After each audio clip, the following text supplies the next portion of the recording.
wanted to make a disc that was in every way different from the discs of his competitors. So he came up with a disc that, I'll show you one of these. This is the final result of Edison's work. This is a 1913 Edison disc. This was issued during the first year or so of Edison's disc recording venture. So he called these records Diamond discs because the phonograph that he manufactured for playing these discs had a diamond stylus. And the disc was, as you'll see, the disc is a good bit thicker than a normal 78 made by Victor, let's say, from the period. And Edison, actually, it's made by using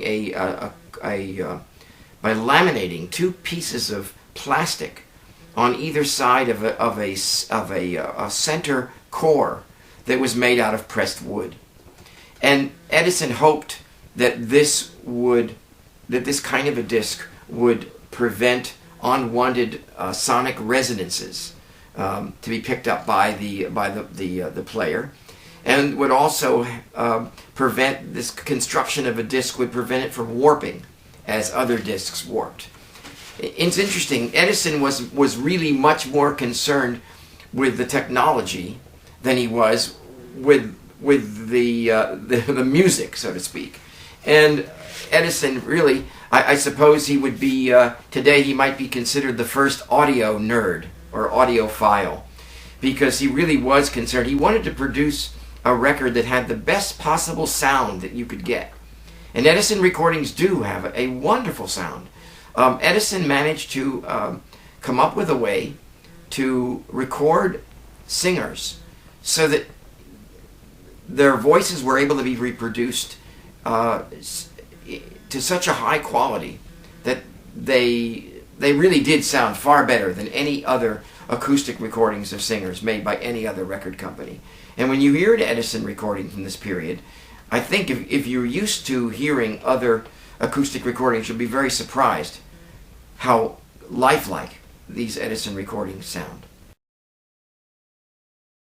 The singers he disliked were really some of the great ones.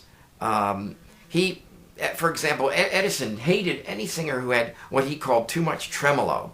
If he felt their voice had too much vibrato or tremolo, he immediately dismissed them, didn't like them at all. And so he had rather odd and eccentric opinions about singers. Yet, in the course of these early disc experiments, he managed to capture the voices of some really wonderful singers. Tenors like Giuseppe Anselmi and Alessandra Bonci. He recorded Lucrezia Borri when she was just beginning her career. Such singers as that. And he really did find some really good ones. Between the years 1910 and 1913, Edison recorded over 1,000 sides. But because of various eccentricities in his own personality, he rejected many of these recordings. We don't really know why he rejected them. But just for some reason, he didn't think the singers were suitable for the phonograph. And the other thing that he rejected was the 12-inch record. Now, this is really impossible to comprehend, because with Edison's system of recording, he would have been able to record 7 or 8 minutes on a 12-inch side, whereas his competitors were only able to get 4.5 minutes on a 12-inch side, and that was 5 minutes at the maximum. And Edison could have taken tremendous marketing advantage of the 12-inch record, because in 8 minutes he could do an entire overture, or a movement from a symphony, or an extended opera aria. Getting back to Marston Records for a minute, the Edison Legacy project that we've just issued contains a number of these 12-inch recordings made by Edison. Among them, perhaps the most enjoyable to me is the A Forse Lui Sempre Libera scene from La Traviata, sung by Lucrezia Borri. And in this recording, we have the entire scene on one side of a record. Whereas if you listen to the Victor recording of Melba or Tetrazzini, the one-sided Tetrazzini version, they are both abridged. Here on the 12-inch record, you get the entire scene.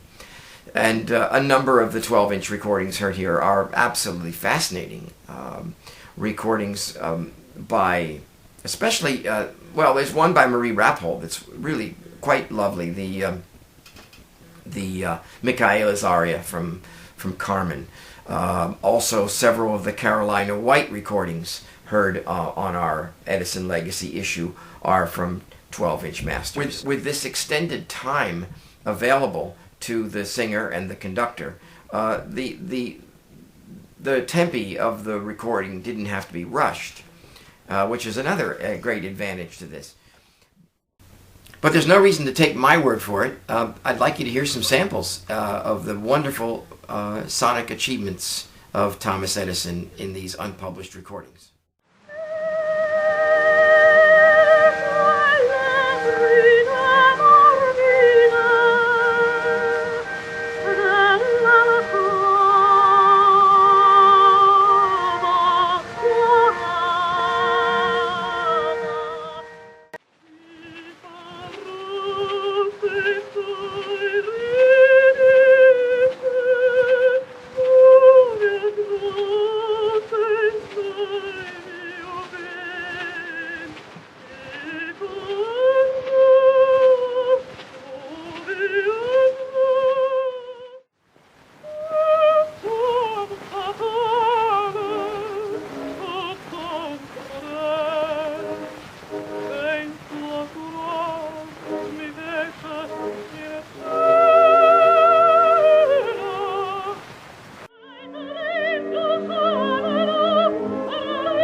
I mentioned earlier that these unpublished Edison recordings are housed at the Edison National Site in West Orange, New Jersey.